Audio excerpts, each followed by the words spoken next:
Bentornati su Mandorlais e buon Capodanno lunare a tutti.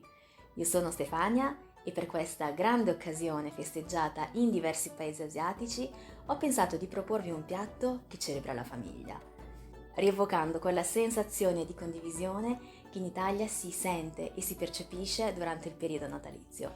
Sto parlando dei ravioli cinesi. La ricetta che vi propongo oggi è la mia versione vegetariana preferita, leggera e incredibilmente saporita, caratterizzata da una farcitura unicamente a base di verdure, quindi vegetale, e adatta sia a vegetariani che vegani. Accogliamo l'energia dell'anno nuovo e prepariamo insieme i ravioli cinesi. Per ottenere circa 25 ravioli cinesi abbiamo bisogno di 120 g di farina, io ho optato per quella integrale, ma potete scegliere quella che preferite. L'importante è riuscire a lavorarla bene. Aggiungiamo gradualmente dell'acqua calda, non ne serve molta, e continuiamo a mescolare aiutandoci con un utensile. Le bacchette sono eccezionali, fino a quando non accorperemo tutta la farina, ottenendo un bel composto morbido.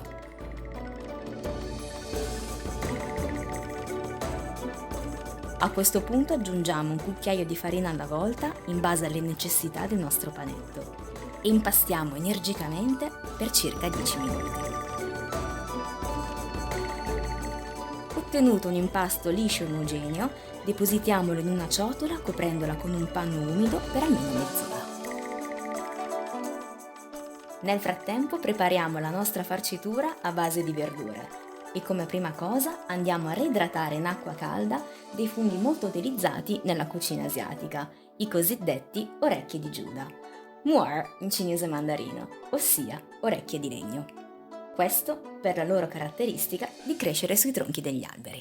Non lasciatevi intimorire dal nome o dall'aspetto di questo fungo, perché questo è l'ingrediente che dà quella consistenza leggermente fragrante ai nostri ravioli cinesi. Tagliamo a cubetti del cavolo rosso, una carota e grattugiamo dello zenzero a piacere. Io personalmente lo adoro. Continuiamo sminuzzando una cipolla e le foglie di un cipollotto. Ora che i nostri funghi sono perfettamente reidratati, rimuoviamo la nervatura alla base. Per aiutarci nel taglio, possiamo adagiarli uno sopra l'altro. Nonostante il colore, a me ricordano tanto dei petali di rosa. Insaporiamo con un cucchiaino di sale e con un cucchiaio di semi di sesamo.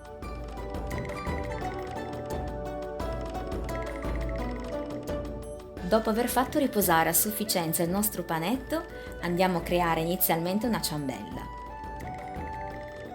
Dividiamola in due parti e utilizziamone una alla volta, coprendo quella messa da parte con un canovaccio umido. A questo punto rolliamo delicatamente la prima metà dell'impasto, cercando di fornirgli una forma più cilindrica possibile. Questo ci sarà utile nella fase di stesura. Dividiamo gli gnocchetti prestando attenzione che non siano troppo piccoli e pressiamoli con un palmo per ottenere dei cerchi uniformi.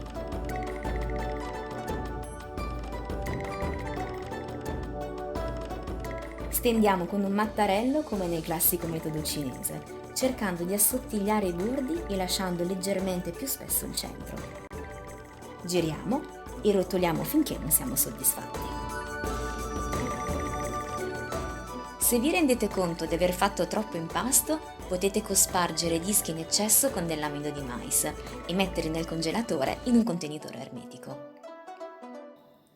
A questo punto vi propongo 3 forme da dare ai ravioli cinesi. La prima è la più veloce e semplice da realizzare. Chiudiamo a metà il centro e ripieghiamo i lati facendoli aderire al bordo del raviolo cinese. Per chi ha più manualità, potete chiuderlo da entrambe le parti contemporaneamente. Vedrete, vi tornerà utile se dovrete cucinare per un esercito. Per realizzare il secondo raviolo cinese, uniamo nuovamente al centro e da qui pieghiamo per 3 volte, fino a completare la chiusura.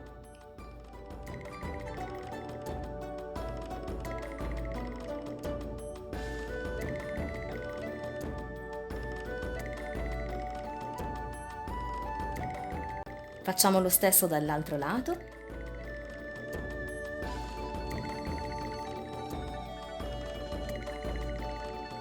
Dopo aver definito la forma mezzaluna, voilà! Anche il secondo raviolo cinese è pronto. La terza e ultima forma è a triangolo. Dividendo il disco in 3 lati, facciamoli convergere verso il centro e fissiamoli come se fosse la punta della nostra piramide. Sigilliamo un bordo alla volta. Per chi volesse, potete arricciarli per renderlo ancora più sfizioso. Ed ecco qua tutti i nostri ravioli cinesi.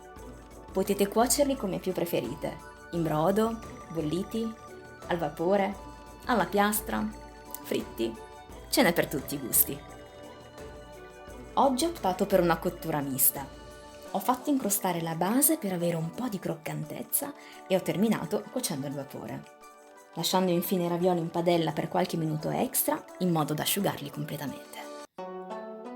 I nostri ravioli cinesi integrali con ripieno di verdure sono finalmente pronti da gustare. Leggeri, saporiti, croccanti, un'estasi per il palato. Spero che il video ti sia piaciuto e buon anno del bufalo a tutti. Che sia un anno di crescita, serenità, pace, ma soprattutto di libertà, condivisione e unione.